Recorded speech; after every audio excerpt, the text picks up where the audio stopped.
Assalamualaikum warahmatullahi wabarakatuh.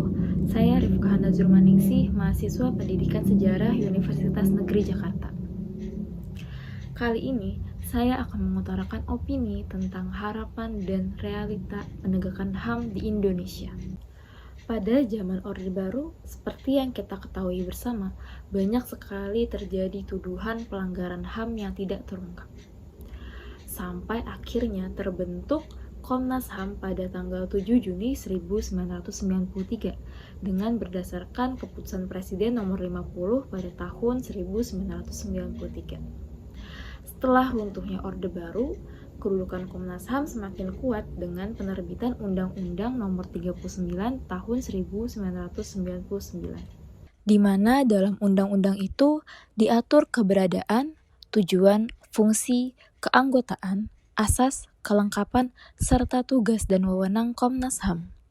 Undang-undang ini juga menjelaskan secara rinci bahwa Komisi Nasional Hak Asasi Manusia adalah lembaga independen yang kedudukannya setingkat lembaga negara lainnya. Komnas HAM bertujuan melindungi penegakan hak asasi manusia sesuai dengan nilai nasional dan universal. Komnas HAM mempunyai sederet kewenangan dalam melakukan penegakan HAM di Indonesia. Dengan ini, tentunya masyarakat memiliki ekspektasi yang tinggi terhadap kinerja Komnas HAM. Mengharapkan bahwa Komnas HAM akan lebih menguatkan eksistensinya. Apalagi dengan banyaknya kasus-kasus di masa lalu yang belum terpecahkan, Komnas HAM menjadi satu-satunya harapan dalam mencari ujung-ujung kasus tersebut. Tingginya harapan masyarakat terhadap penegakan HAM sampai sekarang mungkin juga belum dirasa memuaskan. Dalam realita pengimplementasiannya, masih banyak kasus yang tak mampu diselesaikan. Ini menandakan tidak tercapainya tujuan memberikan hak atas keadilan tersebut. Bahkan banyak kasus yang hanya bolak-balik antara Kejaksaan Agung dan Komnas HAM yang tidak tahu ujungnya akan seperti apa. Kasus pelanggaran HAM sejak zaman Orde Baru pun sampai saat ini masih banyak yang belum ditemukan titik terangnya. Padahal ini akan berdampak terhadap kemungkinan akan lahirnya kasus-kasus pelanggaran HAM baru. Ini bermakna bahwa penegakan HAM sangat berpengaruh dalam penghormatan dan perlindungan HAM di masa depan.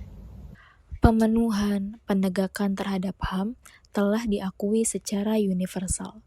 Tak hanya menjadi kewajiban yuridis negara, tetapi juga adalah tanggung jawab moral yang tersirat dalam konsepsi negara Indonesia sebagai negara hukum yang berdasarkan pasal 1 ayat 3 Undang-Undang Dasar 1945.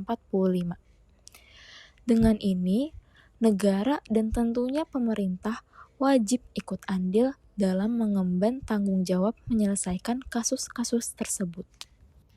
Lalu, ketika sampai sekarang, setelah 23 tahun masa reformasi, belum juga ditemukan titik terang dari kasus-kasus ini, bukankah sangat terlihat jelas bahwa ada praktik politik transisi yang sangat kuat? Apalagi ditambah sejumlah pihak yang diduga terlibat masih berada di kalangan pemerintah sekarang.